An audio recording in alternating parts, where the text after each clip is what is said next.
Bonjour à tous, je suis toujours le Berserker, ou encore Dylan pour les plus intimes. Vous le voyez, changement de décor, puisqu'on va être dans une vidéo un peu plus intime, un peu plus rapprochée, plus serrée entre vous et moi. Oui, voilà, je viens près de vous pour vous parler d'un personnage de la pop culture qui me tient assez à cœur, qui mérite d'être sur le devant de la scène. On le dit depuis longtemps, notamment avec Coreggio, TH, dans le monde des comics. Un certain Scott Summers, Cyclope, comme vous l'avez vu dans la miniature et le titre, un personnage tragique, humain, dans lequel je me retrouve, dans une certaine mesure évidemment. Mais enfin, voilà, je vais tenter avec une petite playlist YouTube de hits connus, mais je ne l'ai pas mis trop fort pour... On va voir si ça passe, pour être, vous mettre davantage aussi dans l'ambiance. Avec mes petites notes sur le côté, on va essayer de faire ça, bien, concis, en quelques minutes.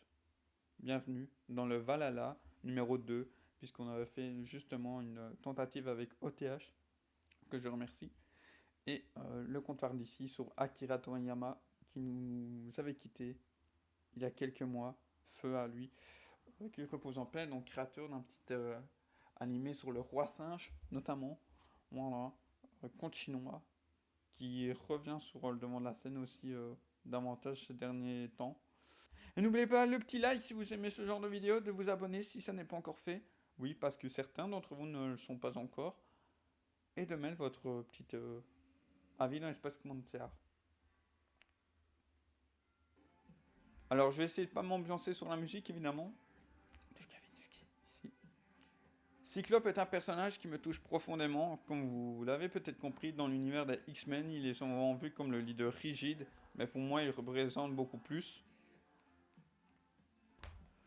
Ce que j'aime chez lui, c'est son côté tragique et humain. Il incarne le héros incompris en conflit avec lui-même et ses responsabilités.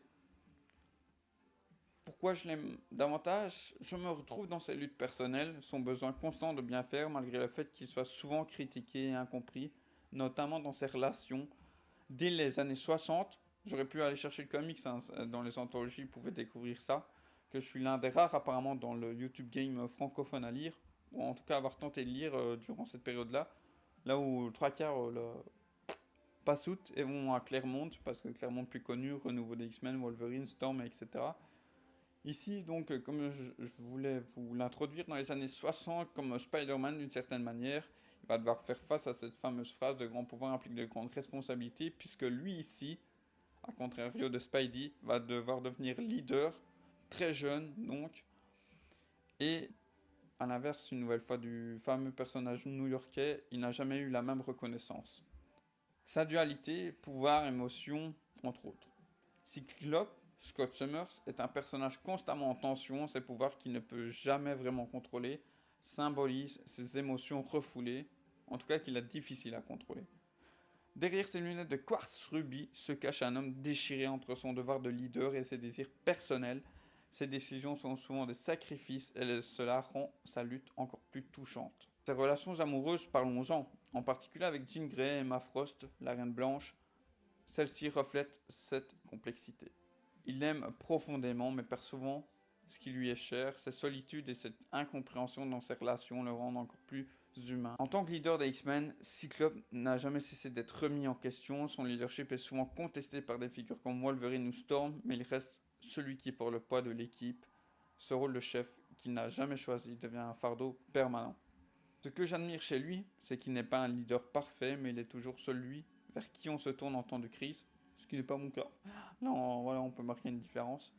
Il doit prendre des décisions impossibles, et comme je l'ai entendu dans pas mal de vidéos anglophones, parce que je ne l'ai pas encore lu, c'est un arc majeur, je dois le lire notamment pour voir ces points-là de leadership tragique. C'est Avengers vs X-Men où apparemment il se bat contre les Avengers pour protéger les mutants jusqu'à en tuer, attention spoilers, le professeur Charles Xavier. C'est là que Cyclops brille, un homme prêt à se salir pour défendre sa cause, même au prix de son image. Ça, c'est vrai que c'est quelque chose aussi qui me parle beaucoup, parce que je ne changerai pas mes valeurs pour me donner une belle image, ce qui n'est pas le cas de beaucoup malheureusement sur YouTube. Voilà. Ouh, je lâche un peu de salière. Ouh, voilà. Hein, bref, le monde de l'audiovisuel, quoi. On baisse sa culotte ou on ne la baisse pas, mais à quel prix? Enfin, voilà. Restons sur le positif. Scott Summers est un héros tragique, il a tout sacrifié pour les X-Men, perdant souvent son humanité en chemin. Ça on peut le voir notamment dans les Uncanny X-Men, je vous mets une couverture ici.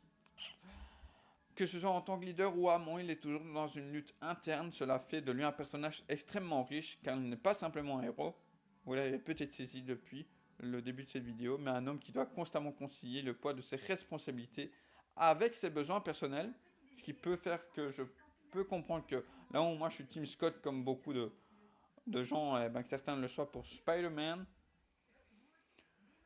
Pourquoi Scott Cyclope reste donc pertinent aujourd'hui?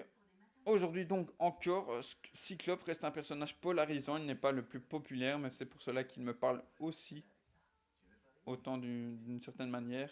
Il incarne la difficulté du leadership, la solitude de devoir toujours être fort, même quand tout s'effondre autour de lui, il fait des choix controversés, mais reste fidèle à ses convictions. Conclusion, si je peux en apporter une, dans cette outro, Cyclope, pour moi, c'est plus qu'un simple X-Men. C'est un leader, un homme brisé, un personnage tragique qui lutte constamment, vous l'avez compris, pour qui se croit être juste, malgré les critiques. C'est cette profondeur qui me fascine chez lui. Et je ne te remercie pas, Bryan Singer, pour ce que tu as fait avec James Marsden, même si finalement, James Marsden, quand on apprend un peu sur le personnage, voilà quoi, hein. Bon, ça n'enlève en rien sa qualité d'acteur, mais si on peut mettre quelqu'un plus droit, plus boss scout, plus proche du Scott, ce serait pas mal. Maintenant, entre adaptation du MCU et bonne adaptation, on en est loin aujourd'hui, malheureusement. Enfin, soit. Que pensez-vous de ce personnage, Scott, Cyclope Summers? Identifiez-vous à ses luttes, partagez vos réflexions dans l'espace commentaire, abonnez-vous parce que la plupart d'entre vous ne le sont pas encore, et ben moi je vous fais la bise et on se retrouve pour le prochain Valhalla. Voici la nouvelle genre d'émission qui décortique un petit peu de ce que j'aime ou pas chez certains personnages qui méritent d'être mis en avant, je trouve. Et là, on va s'attaquer à un sacré morceau avec les X-Men. Si par exemple cet épisode vous a plu, voilà, je me sens inspiré pour les autres. Donc le prochain peut contrôler des métaux, quoi. Par exemple, avoir vécu les camps de concentration. Voilà.